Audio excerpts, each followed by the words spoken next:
Guys, Activision have been teasing this blog update for Season 2 now for about a couple of weeks. It's finally here, they've dropped it. The Season 2 roadmap has been shown, it's coming out Feb 15th. We all knew this. 9 AM Pacific time, 5 PM UK time. Let's get into it. There's a lot to get through. Ashika Island works like Warzone 1's Fortune Keep with a small twist that upon your first death in a match, you will drop a dog tag that can actually be picked up by yourself or your team for a small cash reward, as well as a singular UAV ping. So this is really going to help the regain if you die early, but it's also a risk. Do you want to go back for that dog tag that team could be camping? That is all to do with how you want to play this map. So a nice little change there. That's a prop. But now we have to talk about what's wrong. What's wrong is there is a new contract called Search and Seizure that will be available in the new Resurgence map. And get ready for this one. You'll be fighting AI. They are trying to shove this down your throats even more. If you've had enough of it from Al Mazrah, well, you're not going to escape in Ashika Island here. You have to eliminate the AI that are guarding this vehicle that Shadow Company have. You have to gather the key, then drive the vehicle, which is being ambushed by AI, all the way to the destination point of where you will complete the contract, all while trying to battle other players on this incredibly small map. I don't know how this is going to work. All I will say is that's a lot going on, and do Resurgence players really want to be fighting AI, or should this be implemented in DMZ for DMZ players with a whole bunch of wacky AI to try and stop them? Let me know in the comments below, because I think this isn't very controversial. I think this is straightforward of what Resurgence players want. However, again, let me know down below. Again, something new, and again, it's AI. A new public event for Ashika Island will have 3 data points that will seem to work like the intel towers from Al Mazrah. I don't know how this is really going to play out, because the AI is going to try and stop you from doing this, as well as other operators in the map. However, if you capture one, you will get a XP and cash reward. As we all know, XP is useless. We'll see how much cash they're actually going to give you. But if you complete 3 or even 2, you can even earn an advanced UAV to use in the map, which sounds good, but how much work are we really going to have to put to get to this? A lot of AI, we know by strongholds and black sites that we've done in Al Mazrah, there's a lot. So we'll see if it's worth it, but another interesting change. You thought I was done with AI, didn't you? Well, I'm not. There's even a new AI called the Rusher who will be in your Resurgence games. He will throw mini smoke bombs and he will dash at you like a commando pro lunatic. Yes, we've all still got nightmares from Favela in the original Modern Warfare 2. And he's back and he will be hunting you down. So get ready for that. Another unwelcome change, I believe, to Resurgence. Finish off the Resurgence update, the shit sandwich I like to call it. We'll finish off with something good. The redeployed balloons are back. They're now going to be called the redeployed drones. That's easy for me to say. I feel like a great addition from Caldera, one of the only good additions from Caldera. Hopefully we'll see this in Al Mazrah nearby, but don't expect it anytime soon. We know the speed that things get developed in this game, so don't expect it soon, but it is here for Resurgence, so winner for that one. At least we've got something positive to look forward to. DMZ is moving to Ashika Island with a new slate of missions to complete for Season 2. So following the reset of Season 1, you're going to lose all the contraband stash. Your missions are going to be reset, but you will keep those insured slots if you complete a Tier 3, or some of you maniacs that even did Tier 5 of Season 1 in DMZ. So we're now going to have 4 sets of missions with a new faction that is the Crown faction in DMZ.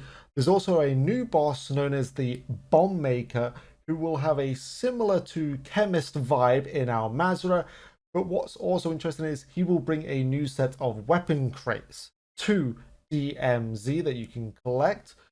But in other news, if you didn't collect those Season 1 weapon cases from Al Mazrah or Building 21, in Season 2 you will still be able to collect them, so not all is lost. You still have a week to get them, but you're also going to have Season 2, so good luck out there.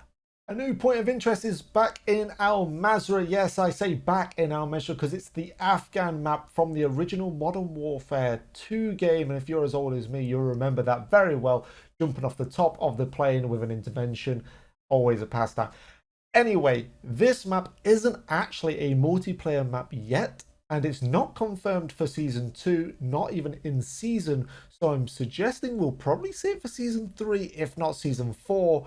But big question marks ask, why is this not a new multiplayer map? I say new, loosely termed, because all the new maps are remade.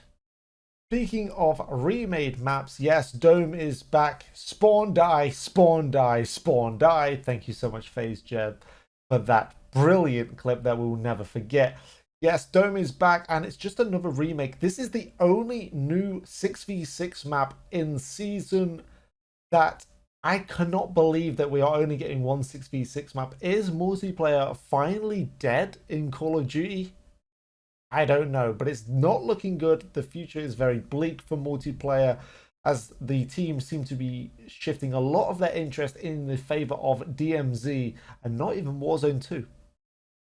Do you think you're the best in Call of Duty? Well, you're probably not, because else you'd be playing in the CDL. However, ranked play is back, and this is the best way to play Modern Warfare 2 multiplayer, at least in my eyes, and you get the most rewards from it as well. Wherever you finish in your ranked season, you will earn cosmetic rewards if you're bronze, silver, gold, platinum, diamond, crimson, or iridescent. And then even the top 250 will all be getting rewards at the end of each season, including how many games you play, because there are seasonal challenges to do with how many games you play. So if you are a dedicated member of the ranked play community, you will also be earning more rewards.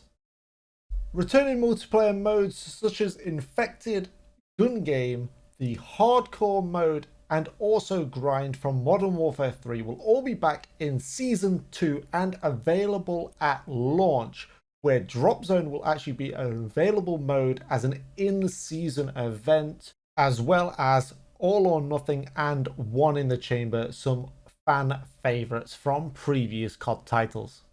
Raid Episode 2 will be coming mid-season, so if you're eager to continue the story from the Atomgrad raid in Season 1, you're going to have to wait just a little bit longer. There are 5 new weapons for Season 2, and these are the Dual Kodachis, the Hemlock AR, and the Broadside Shotgun, all coming at launch. However, the crossbow is actually going to be releasing in the launch window, which you have to complete the 7 Ronin challenges or give your money to Activision and purchase it straight from the store. Now, there is a 5th weapon that we haven't seen any images of. It's the Tempest Torrent Marksman Rifle that will be available at mid-season, as well as the new lethal, the Shuriken. Last but not least, the combat records, leaderboards, and rank progression. Again, another 250 levels, 50 per prestige. So you'll be leveling up all the way to prestige 10, which is at level 500 for Season 2. Combat record has now been added for Warzone 2. So you'll be able to progress on the leaderboards and your combat record. So you'll finally be able to see your stats and see where you stack up against your friends. Well, that's everything for this Season 2 blog post that COD have provided us. We now just have a week to wait for the actual launch on February 15th. If you enjoyed this video, make sure to hit that subscribe button. And if in the comments you want to let me know what you want to see next on the channel, please do. Till next time, see ya.